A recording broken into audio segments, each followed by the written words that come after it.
अगर ये सब्ज़ियाँ आप भी दिसंबर और जनवरी में लगाएंगे तो पहले रोज़े को यानी यकम रमज़ान को तैयार हो जाएंगी। इस तरह आप ये सब्ज़ियाँ रमज़ानुल मुबारक में फ़रोख्त कर सकते हैं, सवाब और अच्छी इनकम दोनों हासिल कर सकते हैं। अस्सलाम वालेकुम वीवर्स, हाशमी ऑर्गेनिक फार्मिंग में खुश आमदीद। कैसे हैं दोस्तों?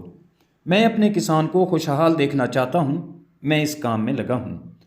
किसान भाइयों, यूँ तो बेशुमार ऐसी सब्जियां हैं जो दिसंबर और जनवरी में काश्त की जा सकती हैं, लेकिन मैं आज की वीडियो में सिर्फ इन 5 सब्जियों का जिक्र करूंगा जो आप दिसंबर और जनवरी में काश्त करके कम खर्च और कम वक्त में अच्छी इनकम हासिल कर सकते हैं। और ये वो सब्जियां हैं जो पहले रोज़े यानी यकम रमज़ान को मंडी जाने के लिए तैयार होंगी और इस वक्त बाज़ार में इनके अच्छे रेट मिलते हैं और यूँ किसान कम खर्च और कम वक्त में अच्छी रकम जनरेट कर पाते हैं। तो वीवर चलते हैं इन सब्जियों की तरफ। तो सबसे पहले नंबर पर आने वाली जो सब्ज़ी है वो है भिंडी। भिंडी एक हर दिल अजीज़ सब्ज़ी है और अगर ये मार्केट में अगेती आ जाए तो 200-300 रुपये फ़ी किलो से कम नहीं होती।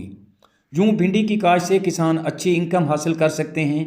भिंडी की काश्त इस वक्त टनल के बगैर नहीं हो सकती, इसलिए ज़रूरी है कि अगर आप भिंडी काश्त करना चाहते हैं तो आपको लो टनल इस्तेमाल करना होगा।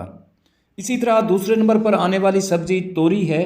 तोरी एक ठंडी सब्ज़ी है और रोज़ादार तोरी को पसंद करते हैं, इसलिए तोरी भी किसानों को कम खर्च, कम मेहनत और कम वक्त में अच्छी आमदन दे जाती है और ये पूरा साल चलती रहती है और इसे चलाने वाले तो 2-2 साल तक भी चलाते हैं।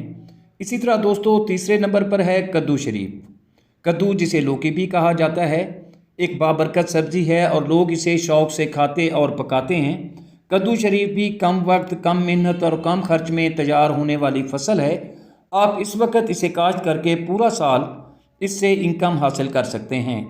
चौथे नंबर पर आने वाली जो सब्ज़ी की फसल है दोस्तों वो है टमाटर। टमाटर भी हर वक्त, हर मौसम और हर किचन की ज़रूरत होता है और इसकी मांग कभी भी कम नहीं होती।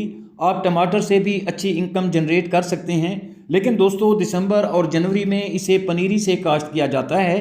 अगर आपको कहीं से तैयार मायारी पनीरी हासिल हो जाए या आप पनीरी मिल जाए आपको, तो आप टमाटर ज़रूर काश्त करें।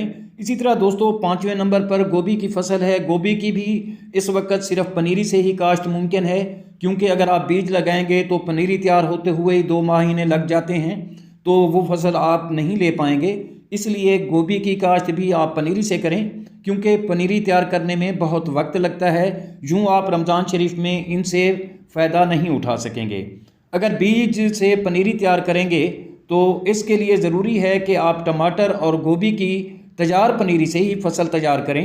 दोस्तों ये 5 सब्जियों की फसलें इंतहाई मुनाफा बख्श हैं और ये कम वक्त, कम खर्च और कम मेहनत में तैयार होकर किसानों को अच्छी इनकम दे जाती हैं। उम्मीद करता हूं कि आपको मेरी ये कोशिश ज़रूर पसंद आएगी और वीडियो अच्छी लगे तो लाइक और शेयर ज़रूर करें और अगर आप दोस्त मेरे चैनल पर नए हैं तो चैनल को भी ज़रूर सब्सक्राइब कर दें। बहुत शुक्रिया। जल्द मिलते हैं किसी अगली वीडियो में, तब तक अल्लाह हाफिज़।